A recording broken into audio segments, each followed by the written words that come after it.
I was 9 years old the autumn a stranger stepped off Del Harlow's freight wagon, and without any of us knowing it yet, saved my family from the cold that had been eating us alive since spring. You have to understand about the cold. It wasn't the weather. That autumn was gold and mild, the cottonwoods along Aldous Creek turning the color of new butter, the mornings sharp enough to see your breath and the afternoons warm as a hand on your shoulder. No, the cold was in the house. It had moved in the day my mother died, and it had been living with us ever since, sitting at her chair at the table, sleeping in her side of the bed, standing in the doorway of the kitchen where she used to sing. My mother's name was Ruth. She died in the spring of a fever that came on a Tuesday and took her by the following Sunday, and I have spent my whole life since being angry at how fast it was, how a person could be laughing at the stove 1 week and under the black dirt on the hill the next. My father buried her himself. He would not let the men from town help him dig. He stood out on that hill in the rain with a spade, and he dug the whole grave alone, and when he came in his hands were bleeding, and he did not say a word to any of us. And that was the last soft thing I saw my father do for a long, long time. His name was Micah Prewitt. He was a rancher and a good one, and before that spring he had been a man who laughed. I want to be clear about that because of what came after. My father was not born hard. He was made hard, the way a green branch gets made into an axe handle, by grief and by the weight of trying to keep 3 children fed and a ranch running when half of himself was buried up on that hill. There were 3 of us. Me, Eli, the oldest, 9 and furious at the whole world and not able to say why. My sister Nell, who was 6 and who had our mother's yellow hair and our mother's way of tilting her head when she was thinking. And the baby, Gracie, who was not quite 2 and who had already, by that autumn, started to forget she'd ever had a mother at all, which I think hurt my father worse than anything. We were not managing, I'll say that plain. My father was up before dawn and out on the range till dark, working like he was trying to outrun something, and in the hours between he could not seem to look at us. Not because he didn't love us. I know now it was the opposite. Nell had our mother's face, and every time he looked at her I think it was like looking at a wound, so he stopped looking. The house went to pieces around us. The pantry ran to dust and stale flour. Gracie's clothes went unwashed. Nell cried herself to sleep and nobody came, because I was only 9 and I didn't know how to be what she needed, and my father was out in the dark with the cattle so he wouldn't have to hear it. By September the whole valley knew the Prewitt place was foundering. Mrs. Iva Sturgis, who ranched with her husband up the creek, and who considered the moral condition of every family within 20 miles her personal business, came by one afternoon with a covered dish and a face full of pity. And I heard her say to my father on the porch that a man could not raise 3 children on grief and spite, and that he had best find some woman to keep his house before the county did his thinking for him. My father didn't thank her, but I heard him that same night sitting at the table with a stub of pencil and a scrap of paper, and I crept to the top of the stairs and watched him write out an advertisement to send down to the territorial papers. He wrote it 3 times before he was satisfied. I have it still. It said, "Widower with ranch and 3 children seeks respectable woman to keep house. Fair wages, room, board, no fancy notions. Work is hard and steady. Apply Prewitt Halstead." No fancy notions. That was my father in 4 words. He wasn't advertising for a wife. He made that clear to everyone who asked, and Mrs. Sturgis asked plenty. He wanted a housekeeper, a pair of hands, somebody to keep the children clean and the pantry full so he could go on working himself half to death in peace. He did not want a woman in my mother's kitchen. He wanted a servant who would stay out of his heart. What he got was Adeline Coyle. She came in on the freight wagon in the 2nd week of October, and I remember it because I'd been sent down to the Halstead depot to collect a box of nails, and I saw her before I knew who she was. She was a young woman, maybe 25, in a plain gray traveling dress that had been mended carefully at the cuffs, and she stepped down off that wagon like she'd stepped down off 100 wagons in 100 towns, which as it turned out she just about had. She had 1 carpetbag and a wooden trunk not much bigger than a bread box, and I remember thinking, watching her, that a grown person's whole life shouldn't fit into so small a space. She had brown hair pinned up neat and a still, watchful face, the kind of face that gives nothing away because it learned young that giving things away gets them taken. She looked around that dusty street, the mercantile, the church, the 2 saloons, the hills gold beyond, and she didn't look hopeful and she didn't look scared. She looked like a person taking the measure of a place to find out how much it would cost her. "You'd be the Prewitt boy," she said to me. Not a question, she'd seen me staring. "Eli," I said. "Adeline Coyle." She put out her hand and shook mine like I was a man, which no grown person had done before, and something in me eased a half-inch that I couldn't have named. "I've come about your father's advertisement. Is he here, or has he sent you?" "He's at the wagon by the mercantile." She nodded, picked up her carpetbag, and left the trunk sitting on the platform. "I'll come back for that," she said, "once I know if I'm staying." My father was not glad to see her. I want that understood too. He'd been expecting a woman off the advertisement, but I think he'd been expecting someone older, someone matronly and grim, someone he could look through the way you look through a hired hand. Instead, here was this young woman with her steady eyes, and I saw something move across his face, not softness, nothing so warm as that, but a kind of alarm, like a man who'd meant to hire a fence post and been handed a live thing. "You answered the advertisement," he said. "I did. You're young." "I'm 25, she said, "and I've kept house since I was 11. If you want references, I have a letter from the sisters at the Foundling Home and another from the Kendrick family in Willow Draw, where I kept house 4 years. She held them out. My father didn't take them. "I can read and cipher, and I can cook plain food that fills a body, and I can make a little money go a long way, which I understand is the situation here. I'm not afraid of work, and I don't require entertaining. You'll hardly know I'm in the house." That last part, I think, is what decided him. You'll hardly know I'm in the house. My father wanted a ghost. He wanted somebody who'd feed his children and mend their clothes and never once make him feel anything. "The work's hard," he said. "You wrote that in the advertisement, 3 times from the look of it." He almost smiled. I saw it start and I saw him kill it. "The children have been through a loss." "I understood that as well," Addie said, gentler now. "I'll not press myself on them. I'll just be there and be steady and let them come to me or not as they choose." My father looked at her a long moment. Then he said, "Wages are as advertised, rooms off the kitchen, boards your own cooking. You'll get Sundays for church if you want it. Any nonsense from the town about a young woman living out here, that's between you and the town, but I'll not have my house talked about." "Then I'll give the town nothing to say," said Adeline Coyle, and that was how she came to us. I have thought many times in the years since about what it must have taken to be her.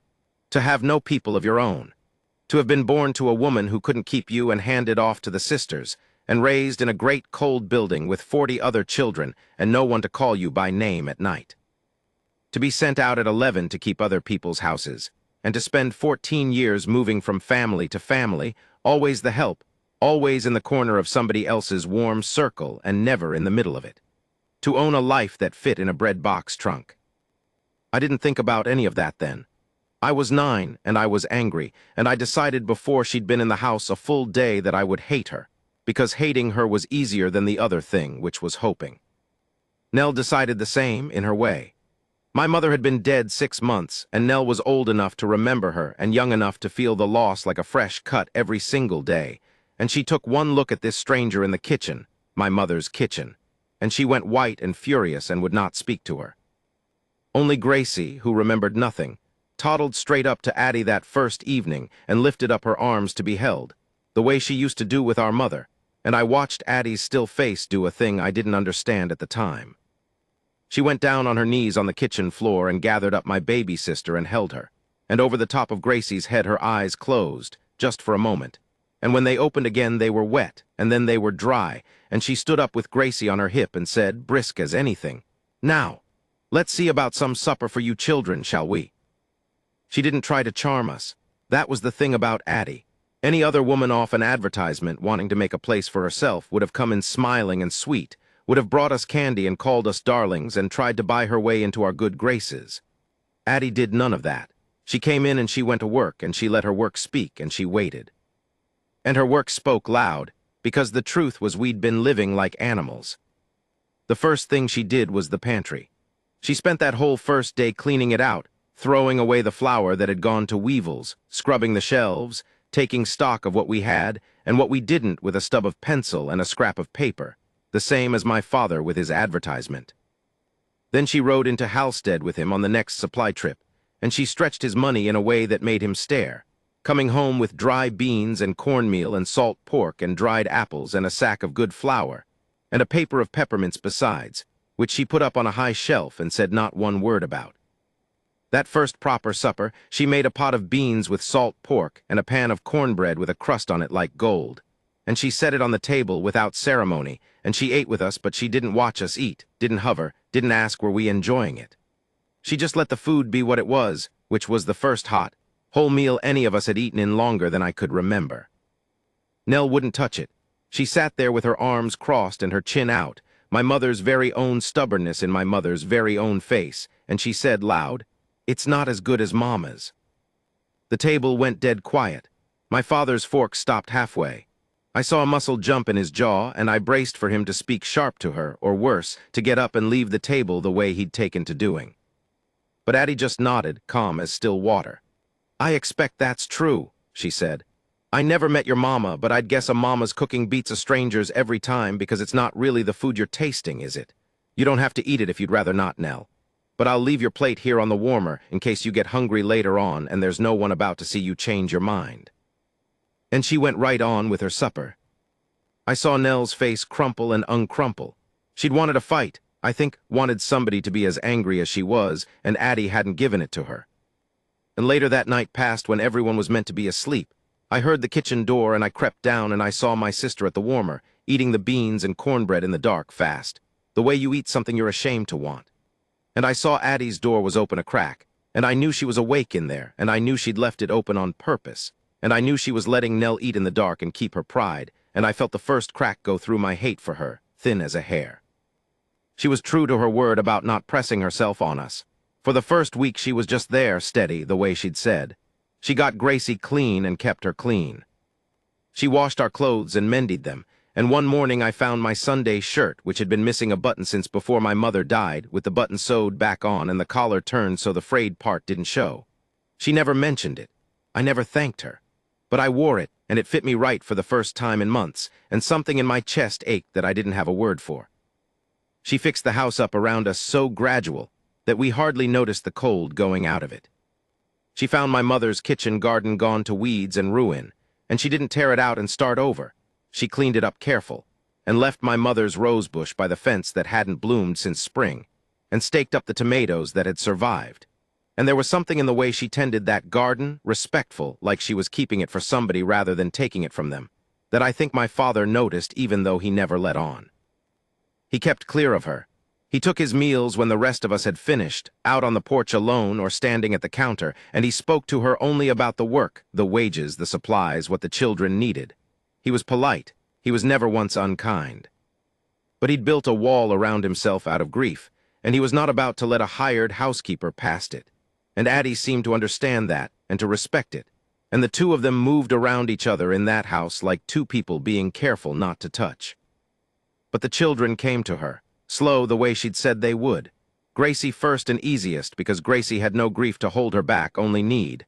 Then me, though I fought it, and Nell last and hardest of all. The thing that turned it with Nell was the sewing. My mother had been teaching Nell to sew before she died, just simple stitches, a sampler with the alphabet on it, and Nell had that sampler still half finished. The needle still threaded where our mother had left it, and Nell guarded it like a dragon on a hoard and would let no one near it. One evening in the second week, Addie was mending by the fire, and Nell drifted close the way a cat does, pretending not to, and she watched Addie's needle go, and finally she said, small, "My mama was teaching me." Before, and I saw Addie understand in a flash exactly how much was riding on what she said next. And she didn't reach for the sampler, and she didn't offer to teach Nell herself. She said, "Your mama sounds like she knew her needle. Would you show me what she taught you? I've a notion I might learn a thing or two." And Nell, who had not willingly spoken a kind word to Addie in 2 weeks, went and got her sampler and sat down beside her and showed her, solemn as a little judge, the stitches our mother had taught her. And Addie let herself be taught by a 6-year-old, made herself the pupil, praised the work honestly, and never once put her own hand where our mother's hand had been. She let Nell keep our mother. She just came and sat beside the loss, quiet, and made room in it for herself without pushing anyone out. That was her gift, I've come to understand. She had spent her whole life in the corners of other people's warm rooms, and she'd learned the exact art of coming close without crowding, of being present without taking, of loving people who hadn't asked to be loved, and letting them come round in their own time. It was the art of an orphan. It was the only way she knew how to belong anywhere, and it was precisely the thing our broken family needed. And neither she nor my father had the least idea, that October, that God or luck or the plain arithmetic of a newspaper advertisement had matched the two exact people in the whole territory who most needed to be matched. The fever came in the last week of October, and it near about killed my baby sister, and it was the first crack in my father's wall. Gracie took sick sudden, the way children do, flushed and hot and crying in a thin, exhausted way that scared me worse than any scream. My father was out on the range. It was Addie who caught it first, who felt Gracie's forehead and went still, and then went fast. She sent me riding for my father, and she sent for the doctor down in Halstead. And by the time my father came pounding back into the yard on a lathered horse, his face gray, Gracie was worse, and I saw in his eyes a terror so total it took me a moment to understand it.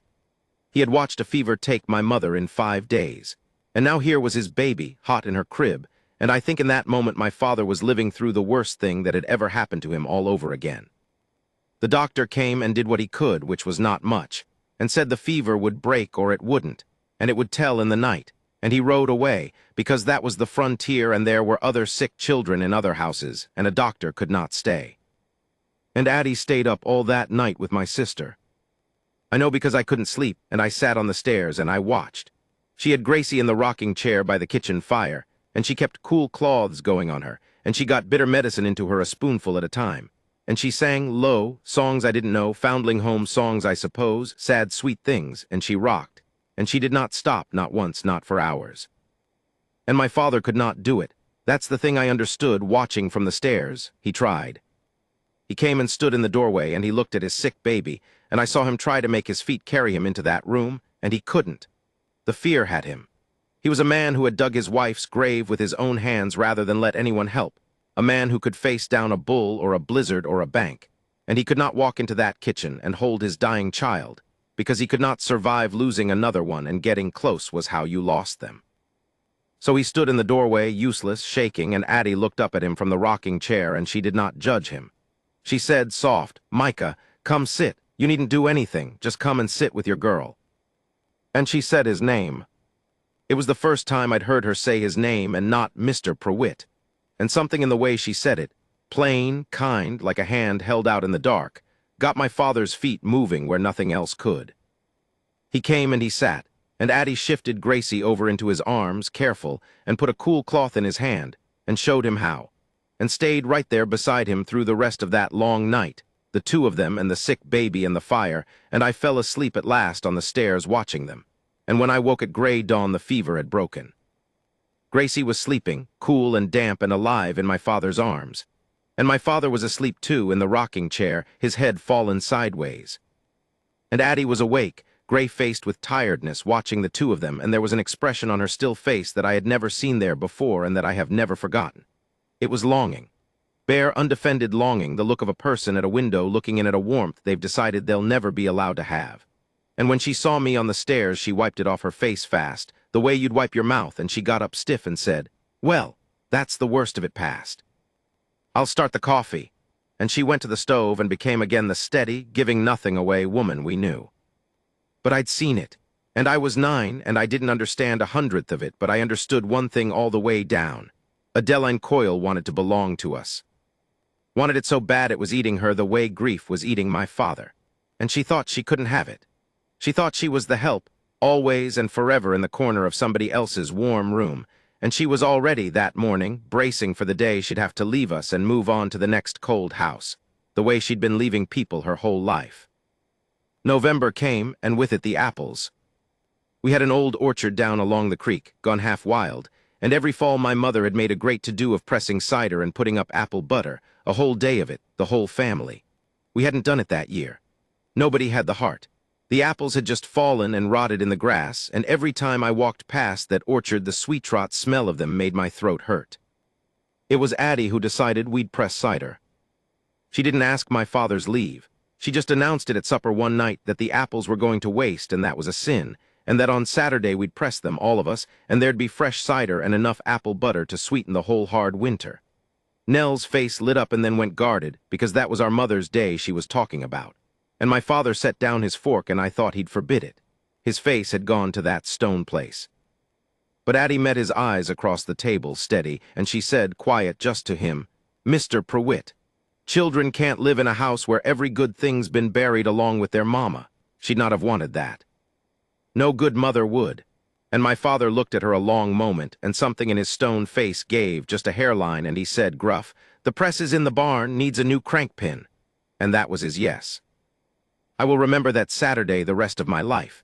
It was one of those blue-gold November days, cold in the shade and warm in the sun, the last of the leaves coming down like coins. We hauled the apples up from the orchard in bushel baskets, all of us, even Gracie carrying 2 apples at a time and dropping one every 3rd step. My father fixed the crank pin and set up the press.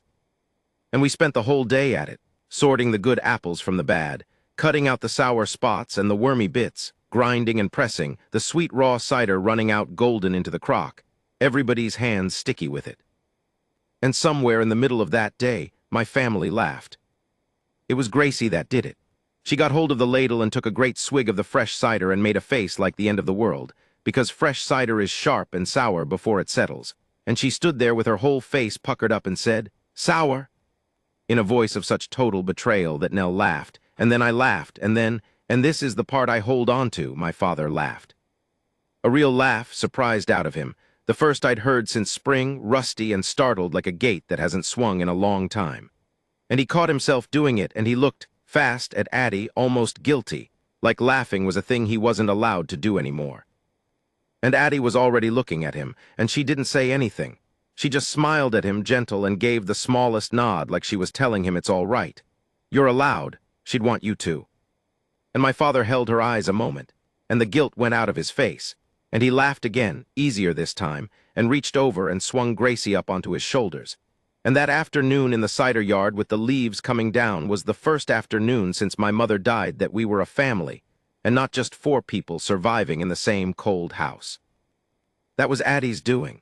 She'd brought the sweet back into a house that had gone all bitter and sour, and she'd done it not by making us forget our mother, but by teaching us, without a single lecture, that you could hold the loss and the sweetness both at once, one in each hand, the way you hold a bitter apple and a sweet one, and know they came off the same tree.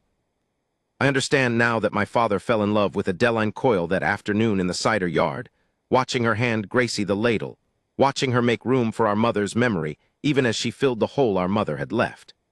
I understand that he loved her, and that it terrified him worse than the fever had, because loving her meant he had something to lose again, and he had sworn on the day he dug that grave that he would never let himself have something to lose again. So he did the thing frightened men do. He pulled back. The next weeks he was harder to reach than ever. He'd warmed that day at the cider press, and it had scared him, and so he went cold again, colder even, taking his meals alone, riding out before dawn, speaking to Addie only about the work in a voice you could have kept meat on. And I watched Addie feel it. I watched her understand that she'd let herself hope, that afternoon in the cider yard, and I watched her fold that hope back up small and put it away, the way she'd put away her whole life in that bread box trunk. She'd been left behind so many times that she knew the shape of it coming a long way off, and she started, quiet, to get ready to be left behind again. And then Mrs. Iva Sturgis put the match to it. She came by on a gray afternoon at the end of November, and I was in the kitchen and heard the whole thing, and I've hated the woman ever since, though I know now she meant it kindly, in her rigid way. She sat at our table and drank Addie's coffee, and she said to my father, with Addie standing right there at the stove, that people in Halstead were beginning to talk. That it was one thing for a widower to hire an older woman to keep house, but a young unmarried woman living out here on the ranch with a man, month after month, well, it didn't look right. It wasn't decent. And it was the girl's own good name at stake, Mrs. Sturgis said, as much as the family's, and a Christian woman would think of that. My father's face went dark. He started to say something sharp. I think he was going to defend Addie, was going to tell Mrs. Sturgis to mind her own hearth. But Addie spoke first before he could, and her voice was perfectly steady and perfectly calm. "Mrs. Sturgis is right," she said. The kitchen went still. "It's my name that pays the price of the talk," Addie went on, quiet, not looking at my father, "and I've nothing in this world but my name. I'll not keep house where it's spoken against. I've stayed longer than I ought, likely. After the new year, when you've had time to find another woman to take my place, an older woman, the way you should have hired to start, I'll move along. There's always a house wants keeping somewhere. There's always a house wants keeping somewhere." She said it flat like a fact of weather, and I understood in that moment the whole terrible shape of her life. That she truly believed it, that she truly thought that was all she was, all she'd ever be. A pair of hands that moved from cold house to cold house and never got to stay, never got to be in the warm middle of anything, world without end. And she'd let herself want us. And now she was doing the thing she'd learned to do, which was leave first, leave on her own terms before the leaving got done to her. My father didn't say anything. That's the part I couldn't forgive him for a long time. Mrs. Sturgis nodded, satisfied, righteousness served, and finished her coffee and left. And my father sat there at the table like a man turned to wood, and Addie went back to her stove, and neither of them said a single word, and the cold came back into our house so thick I could have cut it with a knife. That night I heard Addie in her little room off the kitchen, and she was crying, quiet, careful, the way she did everything, crying so as not to be heard. And I heard once the small sound of her trunk lid opening. She was starting to pack. She was going to leave us, and my father was going to let her. The both of them too scared and too proud and too used to lost to say the thing that would have kept her. And I was 9 years old, and I lay in my bed, and I was so full of a helpless, furious grief that I thought I would burst with it. Because I'd figured it out, you see, late, but I'd figured it out. I loved her. Nell loved her. Gracie called her name when she woke in the dark. My father loved her so bad he couldn't look at her, and she loved every one of us, loved us like a person dying of thirst loves water. And she was going to walk out to Del Harlow's freight wagon in January with her whole life in one small trunk, and move on to the next cold house. And none of us was going to say a word to stop her, because the grown people in my family were too broken to reach for the one warm thing that had come to us in a whole terrible year. And I decided, lying there in the dark, that if the grown people wouldn't fix it, I would. I want to tell this part carefully, because it's the part that matters, and because I was only 9 and I've had a whole life since to understand what I only felt then. I waited 2 weeks into December, and every day of it Addie got a little more folded up and finished, and my father got a little more like stone, and the packing went on slow in her little room, and the leaving crept toward us like a cold front you can see on the horizon. And the day before the day she'd fixed to give her notice proper. I know now she meant to tell my father formal over supper that she'd found a place in a town 2 days off and would leave with the January thaw. The day before that, I got Nell and I told her what I meant to do, and I got Gracie, and the 3 of us went and found our father in the barn.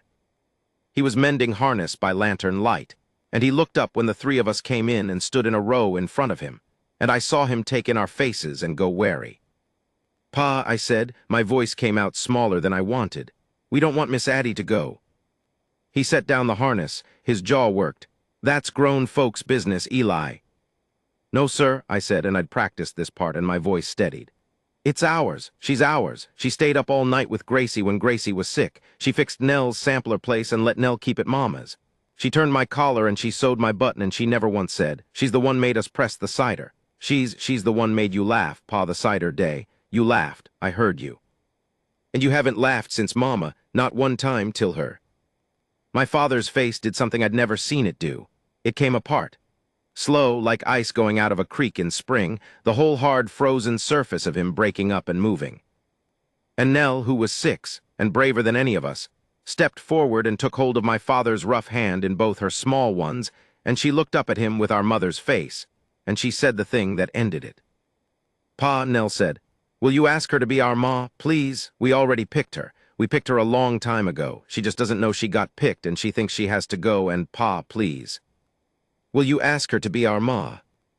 And Gracie, who understood nothing except that her sister had said the important word, said it too, said "Ma," clear as a bell, and reached her arms up toward the house where Addie was, the way she used to reach up for our mother, the way she'd reached up for Addie that very first night. My father knelt down there in the straw, and he pulled the 3 of us into his arms all at once, and he held us so hard it hurt, and I felt him shaking, and when he spoke his voice was wrecked. "You already picked her," he said into Nell's yellow hair. "You already picked her." Like it was a thing he'd needed a child to tell him. Like his children choosing her had given him leave to choose her too. Like maybe it wasn't a betrayal of the woman on the hill after all. If the loving of Adeline Coyle came up out of his own children's hearts, and not just his own lonesome one. He stood up, he wiped his face with the back of his wrist, rancher rough, not ashamed of it, and he said, "Stay here, all 3 of you, stay right here in this barn." And he went out across the dark yard toward the light in the kitchen window with his hat in his hand, walking like a man walking toward the edge of a cliff. And we did not stay in the barn, not for 1 second. We crept out after him, and we hid in the cold by the kitchen door, and we listened. All three of us and me holding Gracie's mouth gentle so she'd stay quiet. And this is what I heard. I heard my father come into the kitchen. I heard Addie's startled little breath, because he never came into the kitchen when she was in it. "Mr. Prewitt," she said, "is something." "Micah," he said. "My name's Micah. You said it once. The night Gracie was sick. I'd take it kindly if you'd say it again." A silence, then careful, "Micah." I heard him set his hat down on the table. I heard him take a breath like a man about to lift something too heavy for him. "I'm no good at this," he said. "I want you to know that up front. Ruth, my wife, she was the one had the words. I've got none. I buried mine with her, I thought. I dug her grave myself. Wouldn't let a soul help me. I figured if I could just carry the whole thing alone, if I never let anybody close enough to lose again, I'd be, I don't know what I figured. Safe. I figured I'd be safe." A rough sound, half a laugh, no humor in it. "Instead, I about lost my children, not to a fever, to me, to my own cold. And they'd be lost still, all three of 'em, if you hadn't got off that wagon." "Micah." "Let me get it out," he said, "before I lose the nerve, please." Silence. I pictured Addie standing by her stove, her still face, her hands gone still.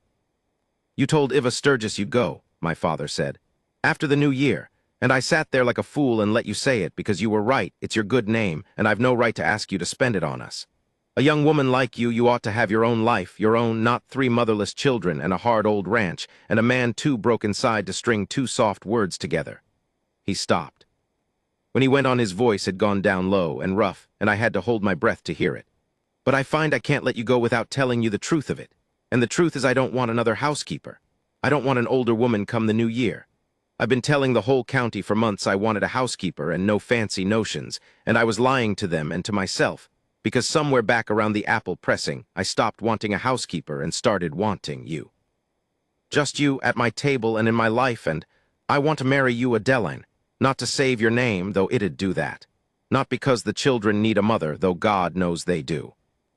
I want to marry you because you brought the warm back into my house and the laugh back into my chest. And I'm 40 years a fool, but I'm not fool enough to let the best thing that ever walked up my road get on a wagon and leave because I was too much a coward to say I love you." The silence after that was the longest of my whole life. And then I heard Adeline Coyle start to cry. Not careful this time, not quiet. Great broken sobs, the kind you cry when a thing you decided you weren't allowed to have gets held out to you at last. And my father's voice came fast and stricken. "Addie, Addie, I've said it wrong. You don't have to, I'd never hold you to." "No," she got out.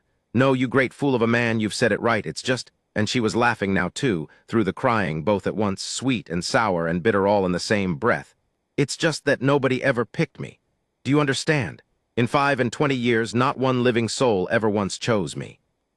I was left and I was sent, and I was hired and I was let go, and I moved from house to house and I kept them warm and I stood in the corners of them and I watched other people be a family and I taught myself not to want it because wanting it only, and I came here meaning to do the same. Keep your house. Stay in the corner, not get caught wanting.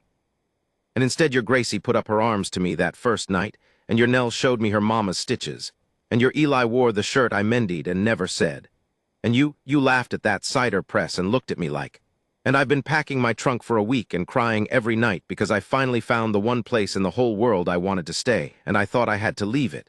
Because whoever got to keep a home, whoever once let me. You keep this one, my father said, and his voice had gone thick. You keep it. It's yours. Stay and be our ma, Addie. We already picked you, all 4 of us. We picked you a long time ago. And I couldn't help it. I let go of Gracie. And my baby sister shoved open the kitchen door and ran across the floor and grabbed hold of Addie's skirts and shouted, "Ma." And Nell was right behind her, and I came last, and we caught Adeline Coyle up in the middle of us, the 4 of us and my father, all of us holding onto her at once so she couldn't have left if she'd wanted to. And she went down on her knees on the kitchen floor the way she had that first night with Gracie, and she gathered every one of us into her arms, and this time when her face came apart with longing, she didn't wipe it off and hide it. She let us see it. She let herself want us, out loud in the light, in the middle of the warm room at last instead of the corner. "Will you," Nell asked her, my mother's face, our mother's stubbornness turned all to hope, "will you be our ma?" And Adeline Coyle, the orphan who'd never once in all her life been chosen, who'd never had a home of her own nor a person to call her by name in the dark, looked around at the ring of us who'd picked her, and she said, "Yes. Oh, yes, I will. I'll be your ma. I'll be your ma till the day I die," and passed it. They were married in the Halstead church 3 weeks later, the week before Christmas in the cold and the clean snow, and half the valley came, including Iva Sturgis, who cried harder than anybody, and told everyone within earshot she'd known all along it would come right, which was a lie, but a Christian one, and Addie only smiled at her and thanked her kindly for setting the whole thing in motion, which shut her up better than any sharp word could have. Nell carried the flowers. I stood up beside my father in my Sunday shirt with the button she'd sewed and the collar she'd turned. Gracie had to be held the whole time or she'd toddle up the aisle after Addie, and she called out, "Ma," right in the middle of the vows, and the whole church laughed, and Addie laughed, and my father who dug a grave alone rather than weep in front of anyone. My father wept in front of the entire county and didn't care who saw, and reached down and took my hand on the one side and Nell's on the other while he said his vows to Adeline, so that we were all four married that day. In a way, the whole family joined up together at last. She was a good mother. I'll say it plain because it's the plainest true thing I know. She never once tried to be Ruth, and she never once let us forget Ruth either. She kept my mother's rose bush by the garden fence, and every spring when it bloomed, she'd cut the first rose and put it on the hill herself and take us with her, and let Nell tell her stories about the mama she remembered, and hold Gracie up to the headstone so the baby who'd forgotten could at least know the name. She made room. That was always her gift.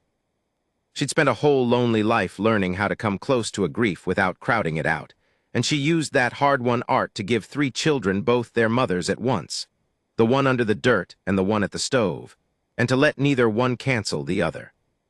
She and my father had 2 more children in the years that followed, a boy and a girl, my half-brother and half-sister that never once felt like halves of anything, and the cold that had lived in our house that terrible year never came back. There were hard times. There's always hard times on a frontier ranch, seasons of drought and loss and worry. But the house was warm through all of them, warm clear to the corners, and there were no corners anymore where a person had to stand outside the circle of it, because the woman who ran that house had spent her whole young life in such corners, and she swore, I think, that no soul under her roof would ever have to stand in one. My father laughed easy after that. That was the thing I noticed most growing up. The gate that had rusted shut swung free again, and he laughed at the supper table till the day he died an old man, and every time he laughed he'd catch Addie's eye across the table, still after 50 years, the way he'd caught it that day at the cider press, checking almost, that it was still all right, still allowed, and every time she'd give him that same small nod, yes, it's all right, you're allowed, we're allowed, and he'd laugh the easier for it.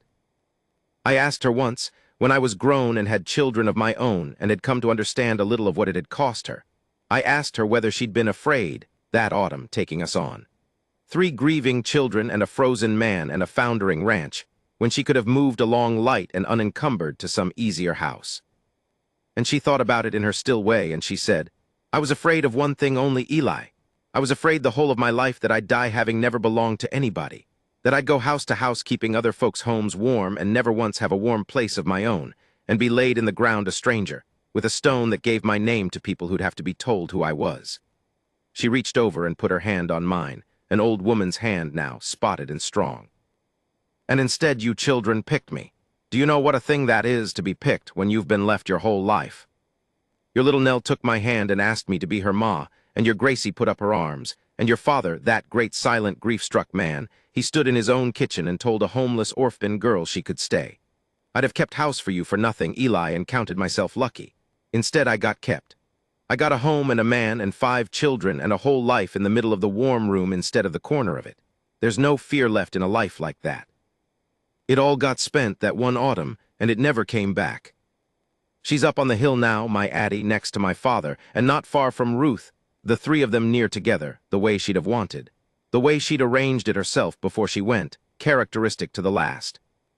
And her stone doesn't say she was a stranger, and nobody who reads it has to be told who she was, because it says the true thing, the thing the whole valley knew, the thing 5 children and a mended man made sure of. Adeline Prewitt, beloved wife and mother, she was chosen. I was 9 years old the autumn a stranger stepped off a freight wagon with her whole life in a bread box trunk, and I have lived a long time since, and I have learned that the sweetest things come mixed with the bitter and the sour, the way fresh cider does, sharp before it settles, and that the sweetest of all is this, that a home is not a thing you're born into or a thing you're owed. It's a thing that gets chosen over and over by people who reach out their arms in the dark and pick each other on purpose. We picked her, she picked us back, and the cold never came into our house again,